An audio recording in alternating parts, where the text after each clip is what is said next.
Hi எல்லாருக்கும் வணக்கம். Welcome to my channel simply அனி. ஸோ இன்றைக்கி என்ன வ்ளாக் பார்த்தீங்கன்னா, மிருக்கு வந்து ஆதார் கார்டு எடுக்க போகிறோம். ஸோ அதை பற்றின எக்ஸ்பீரியன்ஸ் எல்லாம் உங்கள் கூட ஷேர் பண்ணலாம். என்ன மாதிரி டீட்டெயில்ஸ்லாம் கேட்குறாங்க, இதுக்கு முன்னாடி நாங்கள் இந்த ஆதார் கார்டுக்கு என்னென்ன ப்ரூஃப்லாம் ரெடி பண்ணோம் அப்படின்றத கம்ப்ளீட் டீட்டெயில்ஸ் வந்து நான் உங்களோட இந்த வீடியோவில் ஷேர் பண்ணுறேன்.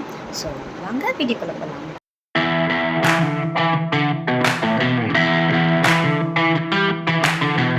என்ன வாங்க போகிறோம் உனக்கு?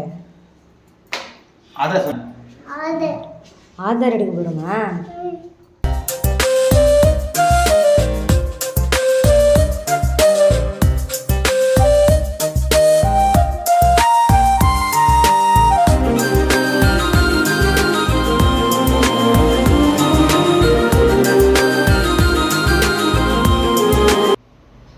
ஸோ ஒரு வழியாக வந்து மெருக்கு ஆதார் கார்டு வந்து என்ரோல் பண்ணியாச்சு. ஸோ அதுதான் நீங்கள் அந்த வீடியோவில் பார்த்துருப்பீங்க.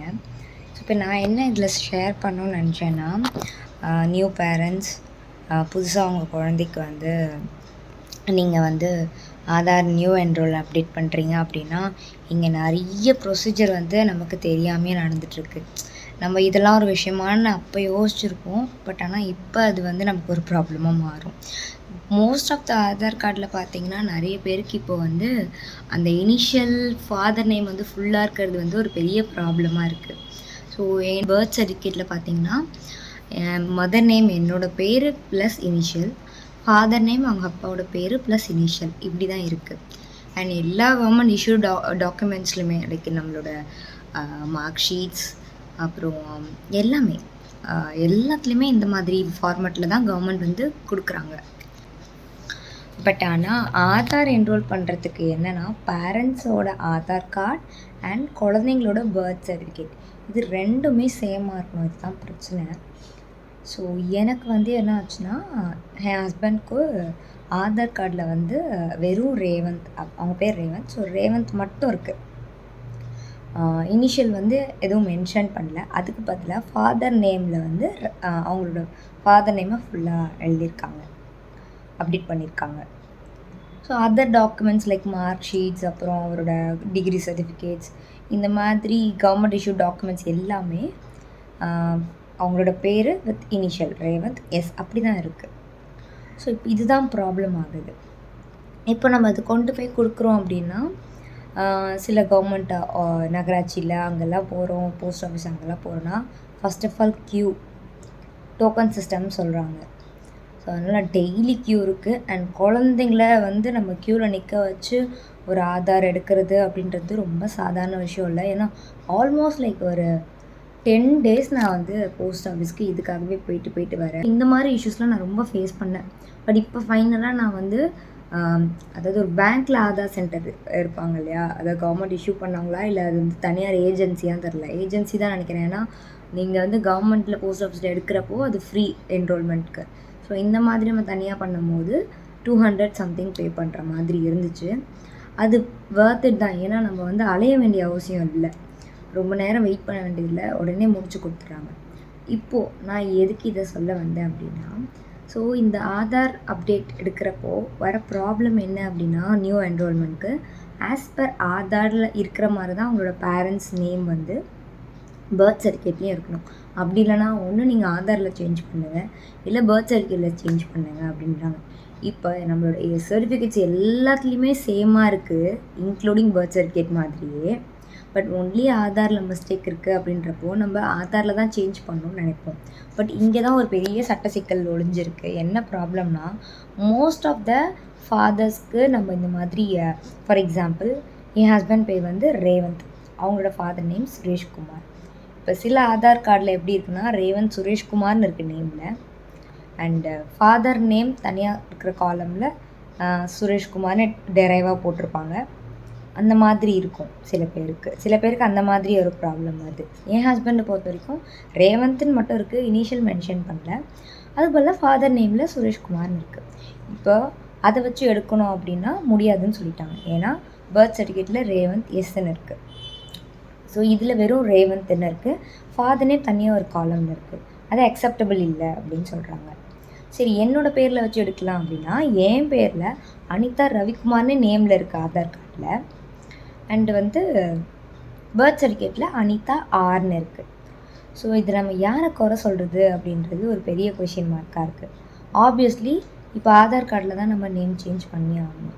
ஸோ அப்படி ஆதார் கார்டில் நேம் சேஞ்ச் பண்ணுறப்போ என்ன ஆகும் அப்படின்னா, இப்போ ஒர்க்கிங் பேரண்ட்ஸாக இருக்காங்கன்னா, அது மதராக இருக்கட்டும் ஃபாதராக இருக்கட்டும், இப்போ இந்த மாதிரி நம்ம நேம் சேஞ்ச் அதாவது ஆஸ் பர் பர்த் சர்டிஃபிகேட் மாதிரி நம்ம வந்து நேம் வந்து மாற்றுறோம் அப்படின்றப்போ அங்கே என்ன இஷ்யூ ஆகுதுன்னா, இப்போ நீங்கள் ஒரு ஒர்க்கிங் விமனாக இருக்கீங்க, ஒர்க்கிங் பேரண்ட்டாக இருக்கீங்க அப்படின்றப்போ உங்களுக்கு உங்கள் பிஎஃப்பில் கேஒய்சி அப்டேட் பண்ணியிருப்பீங்க, எம்ப்ளாயி சைட்லேருந்தும் எம்ப்ளாயர் சைட்லேருந்தும்.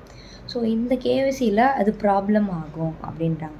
அகெயின் நம்ம ரீலிங்க் பண்ணணும். நம்ம சைடில் நம்ம ஈஸியாக ரிமூவ் பண்ணிவிட்டு நம்ம வந்து பிஎஃப் போர்ட்டலில் போய்ட்டு கேஒய்சி அப்டேட் பண்ணிக்கலாம். பட் எம்ப்ளாயர் சைடில், அதாவது உங்களோட ஆஃபீஸ் சர்க்கிள் சைடில் அது வந்து ஒரு பெரிய ப்ராசஸ்.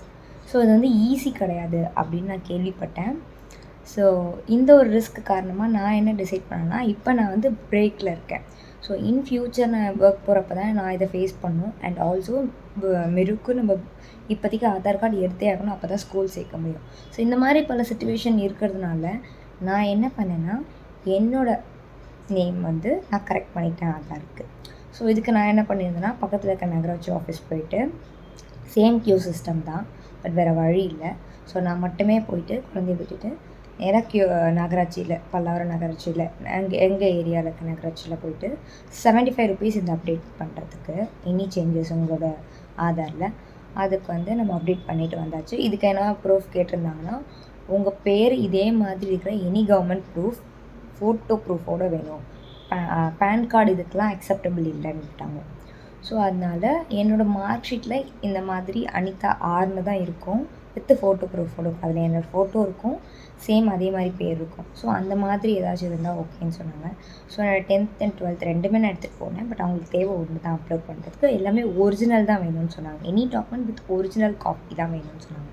ஸோ இதை கொண்டு போய் கொடுத்து ஃபஸ்ட்டு என்னோடய ஆதாரை நான் வந்து மாற்றிட்டேன்.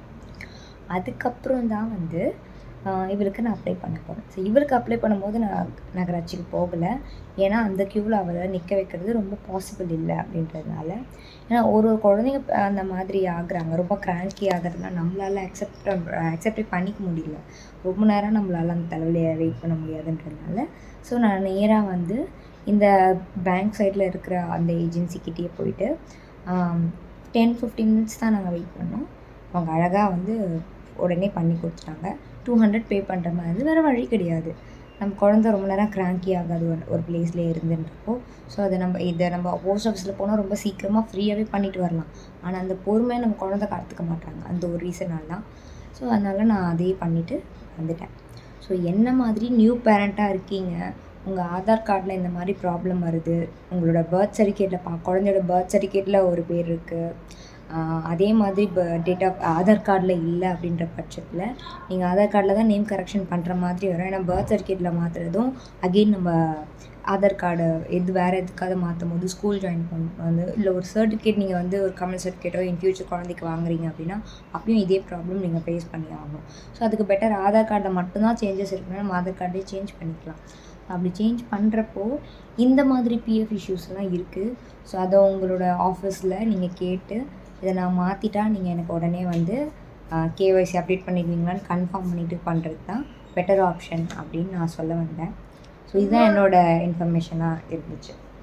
ஸோ ஒரு வழியாக பாப்பாவுக்கு ஆதார் வந்து என்ரோல் பண்ணியாச்சு, நியூ ஆதார் என்ரோல் பண்ணியாச்சு. ஸோ இந்த வீடியோ உங்களுக்கு யூஸ்ஃபுல்லாக இருந்தால் என்ன மாதிரி நியூ பேரண்ட்ஸ்க்கு நீங்கள் வந்து இதை கண்டிப்பாக ஷேர் பண்ணுங்கள்.